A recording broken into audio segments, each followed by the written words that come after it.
What's going on, Dodgers fans? Hope you are all doing well out there. Your Los Angeles Dodgers are on the verge of picking up their 108th win on the season, extending their all-time franchise record. We are going to discuss that in a few minutes, what that means to be a Dodgers fan. As someone just hit a home run. Will Smith. What is that? Home run number 24? 24. Yes. So now the Dodgers take a 5-2 lead. And if they hold on to win this game, we are recording in the final game of the regular season series between the Dodgers and Padres.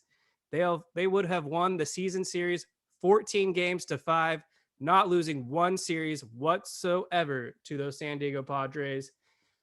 I'm joined by David Rosenthal, Jake Reiner, and Chris Camello. So I'm pumped to have you all with me. This is Kevin Klein. Let's start with the most recent game here Thursday evening. Brusdar Graterol was the opener. He gave up 2 runs. You could argue some bad defense by Trey Turner and a odd call on the shift, forcing Chris Taylor to not get that ball, is why the 2 runs scored in the first inning, giving the Padres a 2-0 lead. But then Andrew Heaney came out of the bullpen, pitched innings 2 through 5, gave up no runs over the 4 innings, 6 strikeouts. Disgusting stuff from Chris Sale Light. So I like that. I think he'll have some presence coming out of the pen come postseason time. And then I can't wait to talk about Miguel Vargas in a second, but let me get some of your guys' thoughts in here. Let's start with Chris Camello. Chris, thank you so much for joining us again. We love having you. What are your thoughts on this Dodgers team? Give me a takeaway there. Throw out a player that you want to discuss as well. So that's how we're gonna get the ball rolling tonight on the. First of all, thank you, Kevin. Pleasure to be on with you guys. Always a pleasure to talk Dodger baseball. Yes, this has been a very special year. 107 wins, and it came in a bizarre fashion. Their Achilles heel, which has been what, guys? Close games and extra inning games, and they exercised their demons and extended the franchise record all in one shot. So shout out to the Dodgers.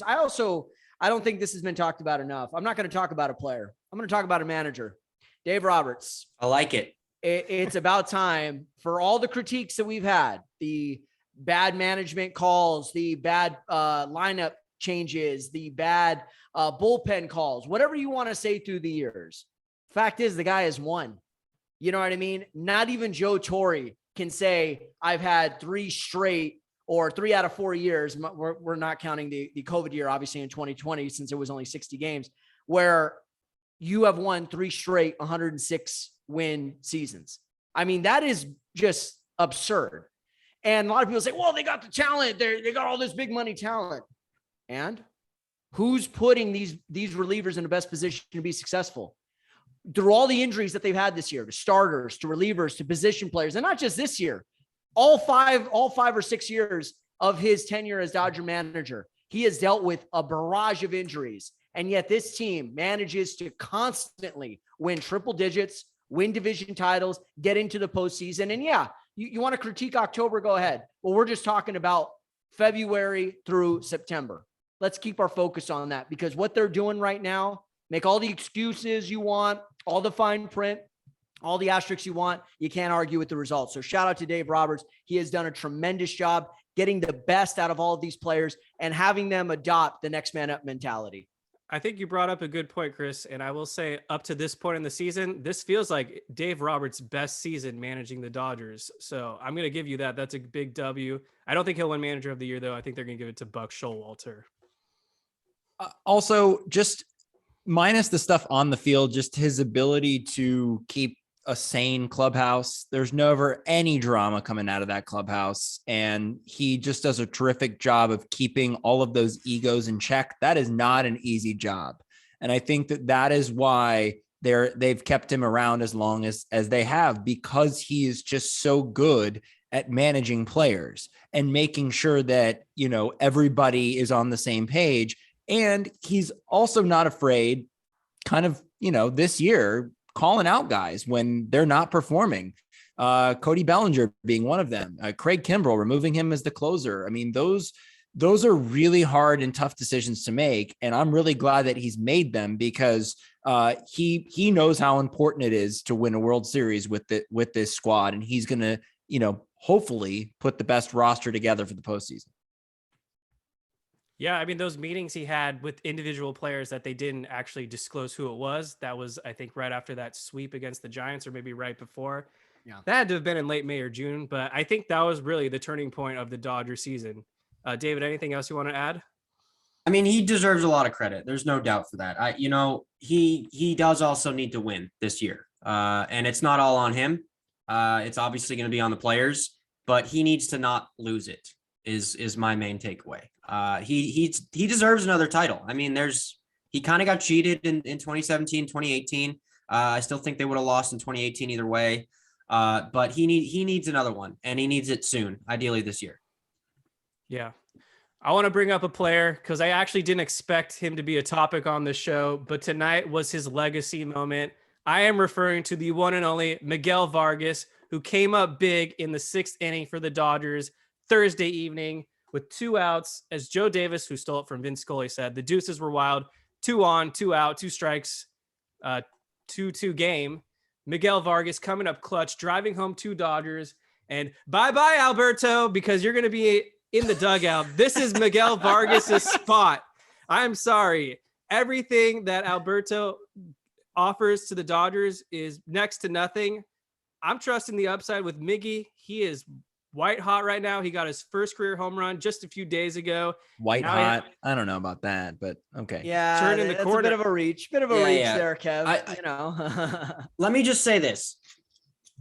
He needs to start every game for the rest of the season.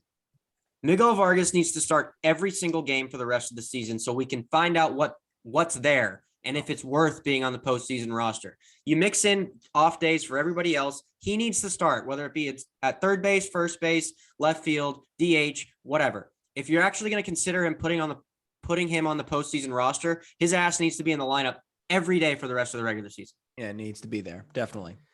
And that's what they're doing. It's very telling. The writing is on the wall when they're not even starting Hanser Alberto against left-handed starters, or they're not bringing him in to face left-handed relievers. Yet Miguel Vargas is in there. They kind of hinted it right before September call-ups when they alluded to saying, well, we're going to add Miguel Vargas. Clearly they see something in him. I mean, he's a top prospect for a reason. He had a great season in AAA. We've seen a full year's worth of Alberto.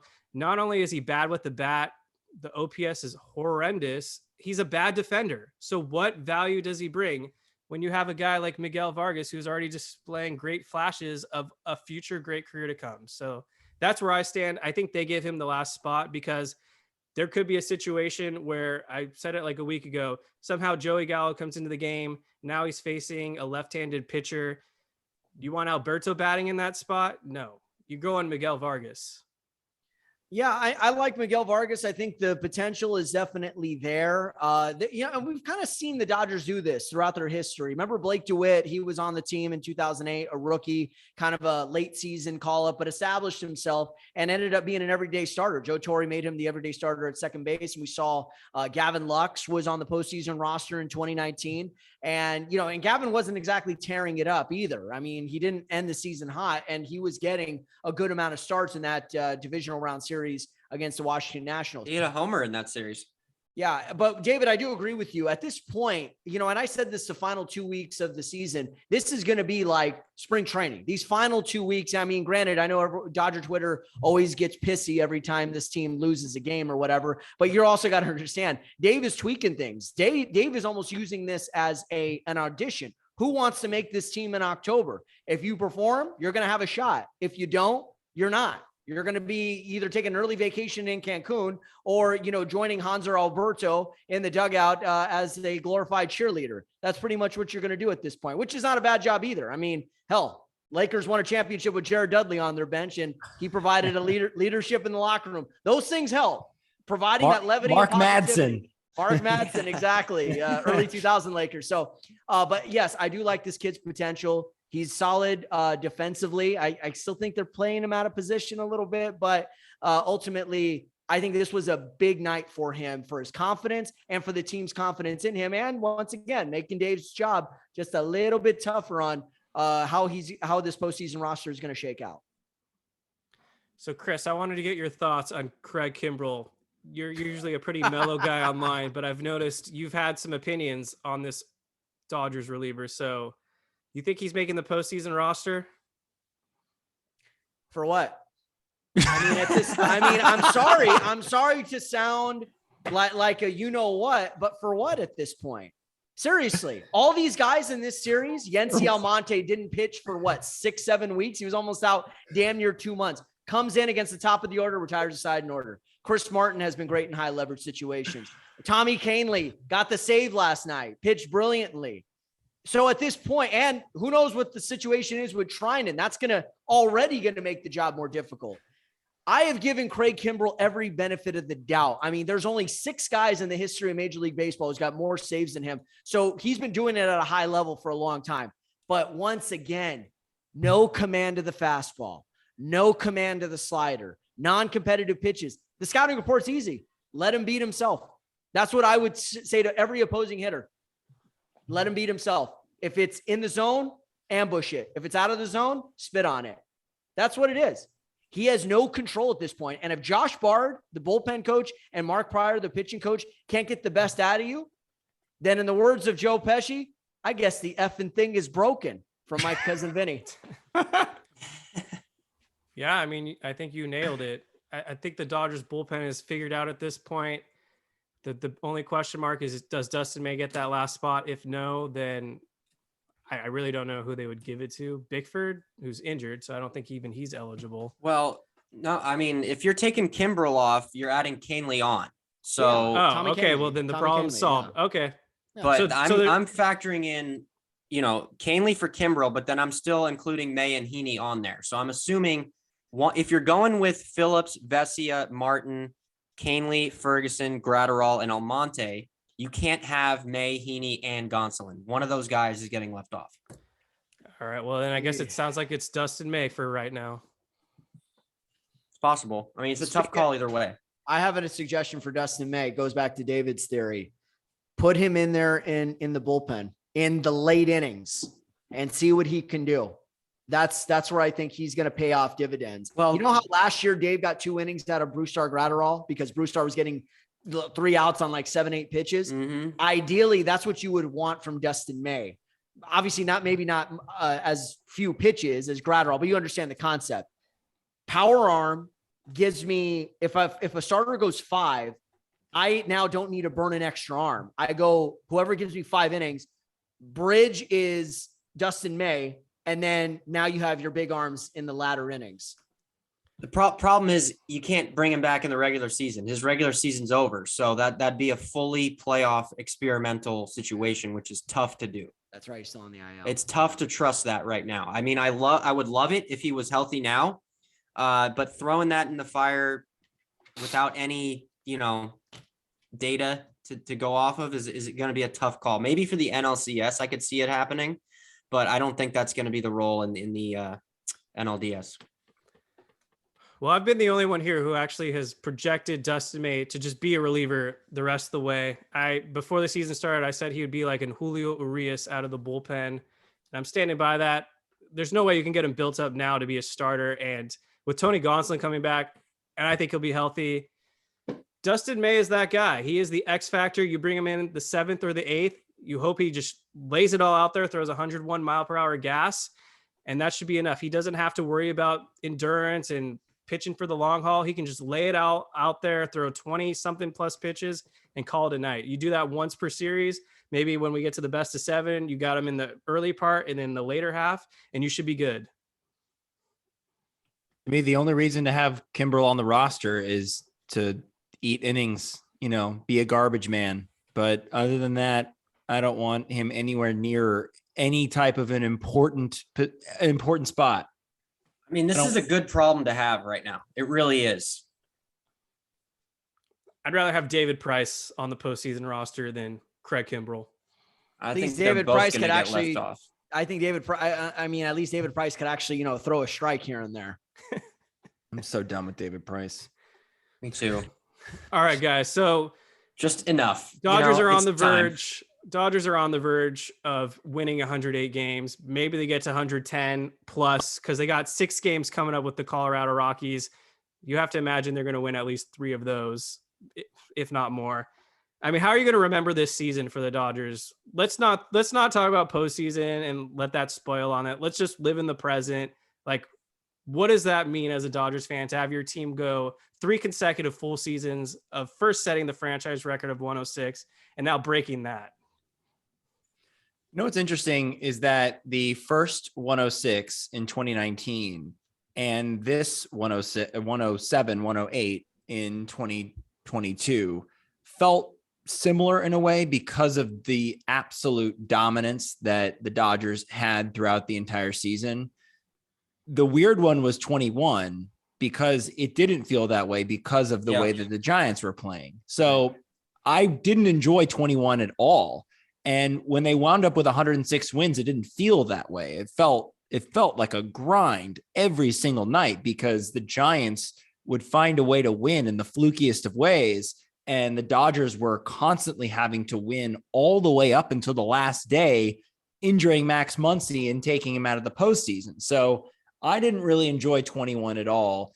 19 ended in such a brutal fashion. I mean, there was a lot of magic on that team. So you had the rookies, the back-to-back walk-off home runs with the rookies. So that was pretty incredible. And there were some really great moments in 2019 during the regular season. But that first round was Dave Roberts' worst postseason pretty much ever. So that's what I remember 2019 for.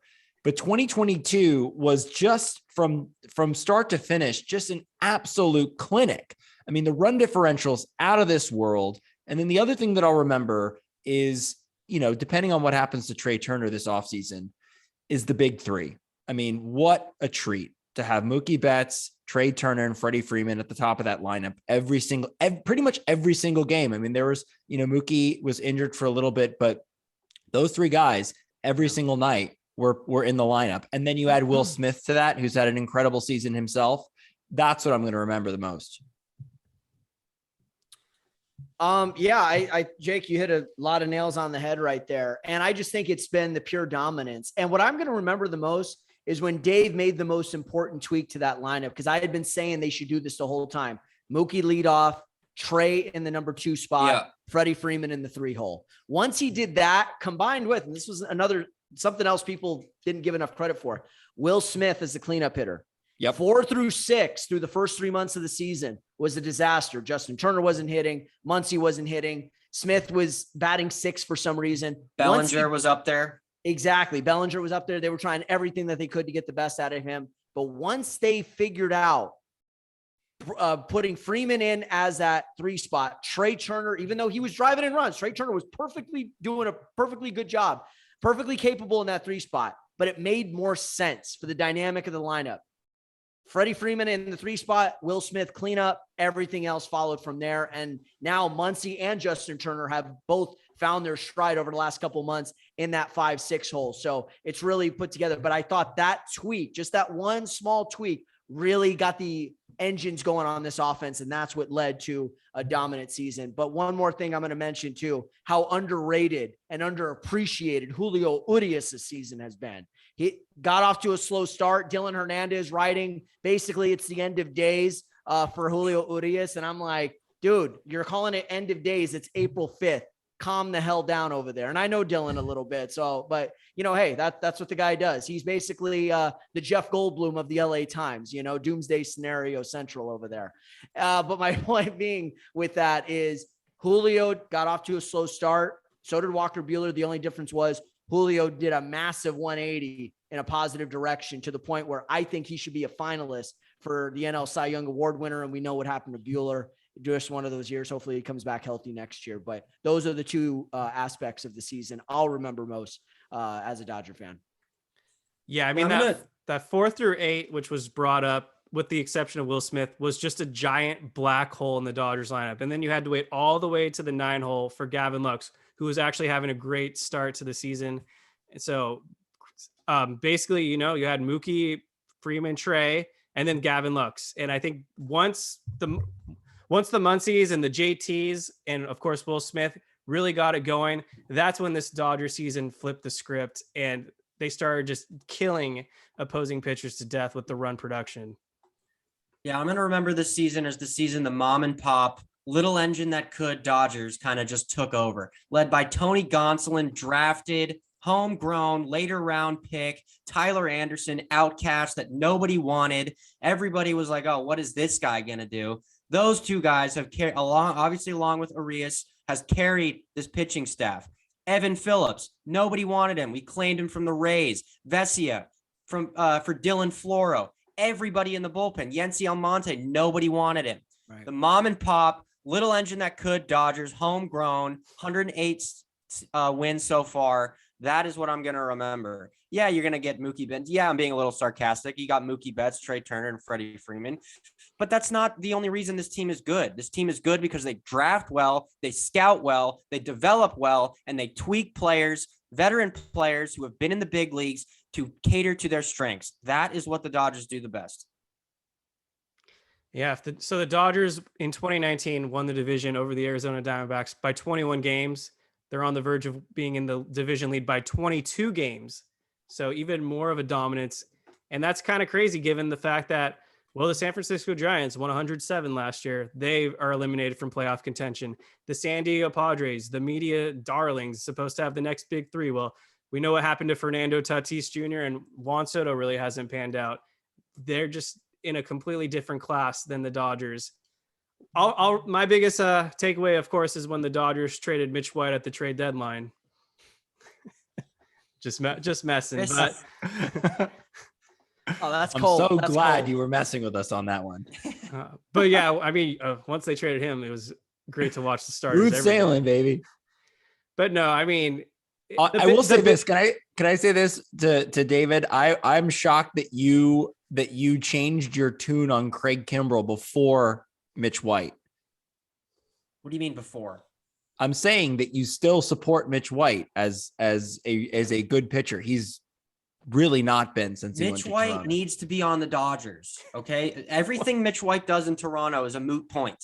Mitch White on the Dodgers is a good pitcher. Yeah. Okay. Just like, hold on. To that point, Trace Thompson on the Dodgers is a good player. Matt so Kemp, I got same your back thing. on that. What? Why not Craig? You know, Why not? Why not? Because Craig was already starting. I mean, guys, go back to the 2018 World Series. The guy barely pitched. yeah. The closers were whoever was the fourth day starter, whether it be David Price, Nathan Eovaldi, or Chris Sale, or Joe Kelly. It wasn't Craig Kimbrel. He was starting to come apart then. I mean, that's just the truth right there. Yeah. He had a little bit of resurgence with the Chicago Cubs. And then that's about it. So look, we're talking as if he's completely off the playoff roster, but it would not surprise me to see him on there. And I could see them use him in a role like what they did in today's game. Lower inning, 5th, 6th, 7th inning at most, facing right-handed hitters. Yeah. And the lower, sorry to interrupt, and the lower part of the order too. Yeah. From 6 through 9. Yeah. way too risky. I'm going to have the assumption that the Dodgers are only leading these games by 2 or 3 runs. And there's way too much videotape on Craig Kimbrel crumbling in those moments. I mean, the bullpen, you just lay it all out there. We've already done it. Canely, Almonte, Phillips, Martin, Vesia, Ferguson, Gratterall. That's like 7 arms right there. Why do I need Craig Kimbrel? I'm just saying, it wouldn't surprise me to see him on there. I would be shocked. I might riot. It's your right as a citizen, I guess. All right. Chris, do you have any other takeaways from Dodgers' recent play or anything you wanted to cover real quick? Yeah. Can I just say one thing? Who here thought the Dodger bullpen was going to take a step back this year after the major losses that they had and I'm not even talking about the in-season injuries. I'm talking about who they lost in free agency. You lost Joe Kelly. You lost Corey Knebel. You lost guys that were big parts of their Kenley success. Jansen. Yeah. Kenley Jansen. Exactly. Longtime closer. How could I forget about him? And then you lose Treinen in April. Daniel Hudson blows out his knee in June on a fluke play. Everyone thought that this bullpen was going to come apart.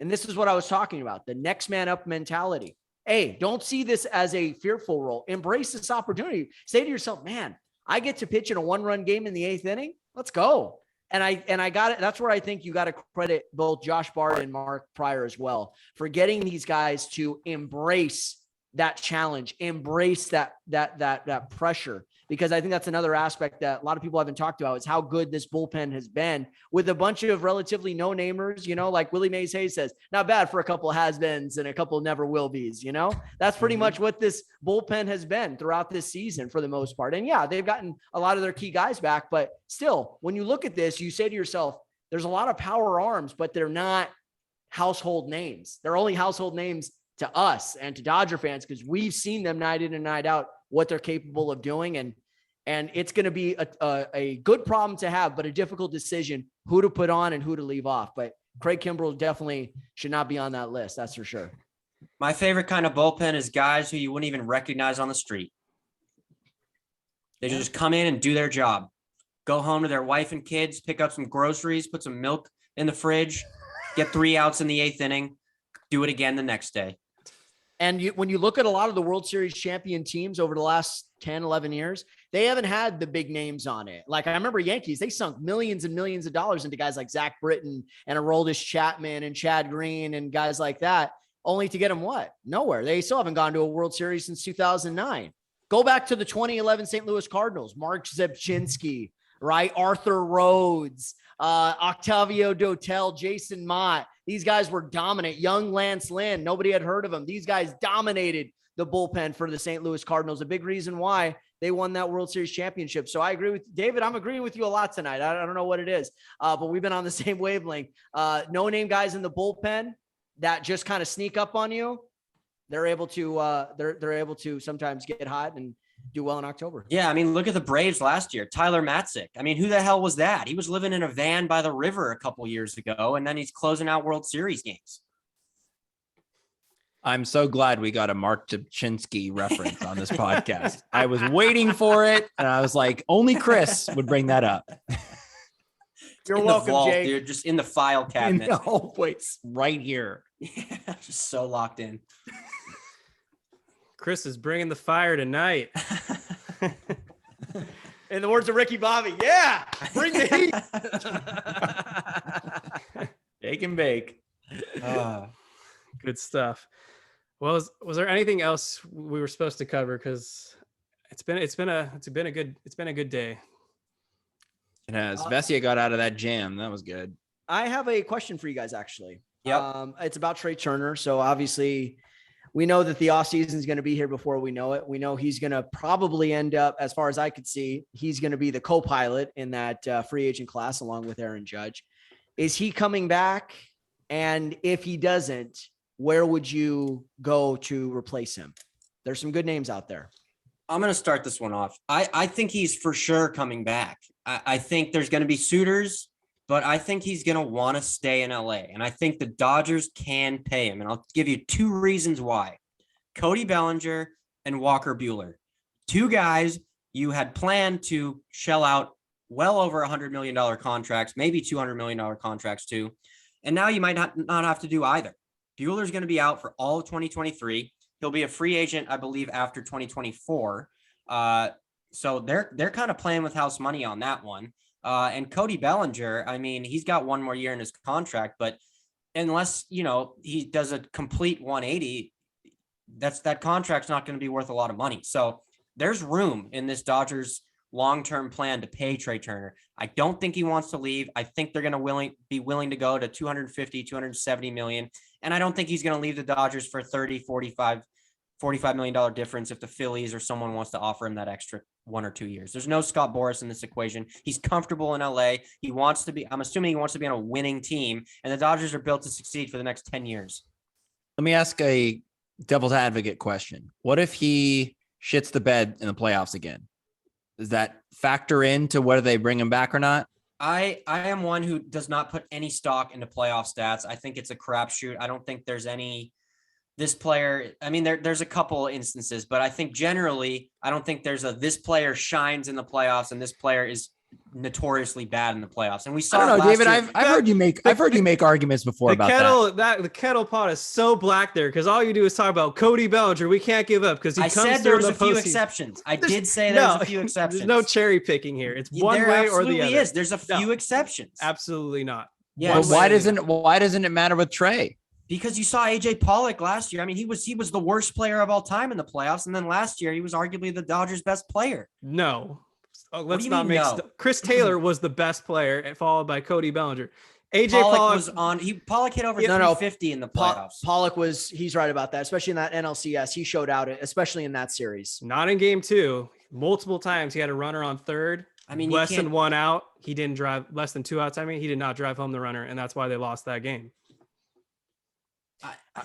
You could make the argument that was also bad management of starting pitching when Dave was trying to get too cute with Julio Urías. I think that was another that factored into it. And I'm also going back to game 1. But the reason why the Dodgers lived to fight another day in that series was because of AJ Pollock. But last year was a bit of an outlier. And going back to your points, look at two guys who won the series MVP. Eddie Rosario in the 2021 NLCS MVP. And then Jorge Soler in the World Series MVP. What do those guys do this year for Atlanta? I'll wait. Yeah. They lived to fight another day because Chris Taylor had a monster 3 home run game. Yeah, but Pollock hit 2 as well. It's apples and oranges. They were the Dodgers' 2 best players by far. It was Chris Taylor, Cody Bellinger, and then maybe AJ Pollock. I think it does matter who shows up when the lights are the brightest. I really do. I mean, that is. I'm not saying it doesn't matter. I'm just saying there's no rhyme or reason to it generally. Okay, so Jake, let me ask you a question. If you were then, let's just say you're Andrew Friedman. He shits the bed in the postseason again. Would you divert those resources to Dansby Swanson and or Xander Bogaerts? Not Xander Bogaerts, but really? No, because if I don't know, I just his fielding doesn't really. It's not an upgrade over Trey in any metric whatsoever. Yeah, I think that Bogaerts is not in the same class as Trey Turner. But Swanson's an overpay at this point. But Swanson could be a great fit. I mean, he's a terrific shortstop, and he had somewhat of a breakout year this year. And good friends with Walker Buehler, blah blah blah. And Freddie. I think he'd be a great fit.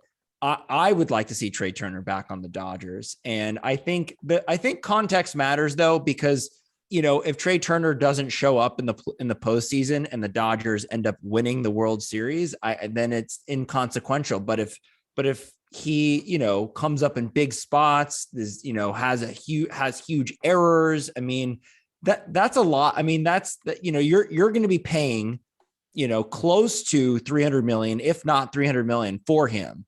Don't you want a guarantee that he's going to show up in the postseason, not only with the bat, but with the glove? I mean, that's a lot of money to give a player. So that I think it does factor in somewhat. There's no guarantees. And just for the record, last year, AJ Pollock in the NLCS was 8 for 21 with a 381 batting average and 1100 OPS. In the NLDS, 273, 697 OPS. So he flipped completely flipped his whole damn narrative. So personally, I think Trey Turner is going to do the same thing this year, but even if he doesn't, I'm not concerned. He can always do it another postseason. It only takes one. What about Carlos Correa? I don't think Trey Turner is coming back to the Dodgers, and I don't think they're going out of the house to replace him. I think it'll be internal candidates. I've already alluded to this. Gavin Lux is capable of becoming their shortstop, with Michael Busch being the future second baseman. And then you got Miguel Vargas to throw into the mix. Maybe I think he can potentially learn some second, or who knows. But regardless, I think the Dodgers are more inclined to let Trey walk and maybe go after a big name. And I'm talking about Aaron Judge, Mr. 61. I'm already hearing Vegas odds as the Dodgers in second with the best odds to pursue Aaron Judge. And why not go after, first of all, he's a great defensive outfielder. The Dodgers are going to need potentially 2 outfielders next season if Cody Bellinger is gone, and who knows with Chris Taylor. He's having a pretty disappointing season. But they just signed Chris Taylor. You're stuck. You're stuck. Yeah. And guess where Chris Taylor can also play? Second base. Mm-hmm. Kind of. Aaron Judge is too big, dude. What? I don't see how that's an argument. He gets hurt. He's too big. Aaron Judge destroys left-handed pitching. And what are the Dodgers? Something they could always use, a guy that hits home runs and destroys left-handed pitching. You put Mookie, Freeman, and Judge at your top 3. we might be talking about the new Murderer's Row. Yeah. And don't forget, Brandon Nimmo's going to be floating out there too. Underrated. Good I center like him. fielder, good contact hitter, a guy that He can, needs to stop running to first base on walks, though. That needs to stop. Yeah, okay. As long as he's walking, I'm good with that. Still think the Dodgers are going after Shohei Ohtani, but we have to be patient on that. Yeah. Well, we're Just running win out of this year, for Christ's sake. we're running out of time here, so I don't know if we need to start a new meeting or you got any quick final thoughts. I'm good. Well, Chris Camello, thank you so much for joining the Incline Dodgers tonight. We'll have you on soon once this postseason gets started. Sounds good. Thanks again for having me. Always a pleasure. And hey, go blue. That's right. All right. Thanks everyone for listening. Subscribe to the Incline Dodgers wherever you get your podcasts, and please give us a 5-star rating. We need it. Go Dodgers.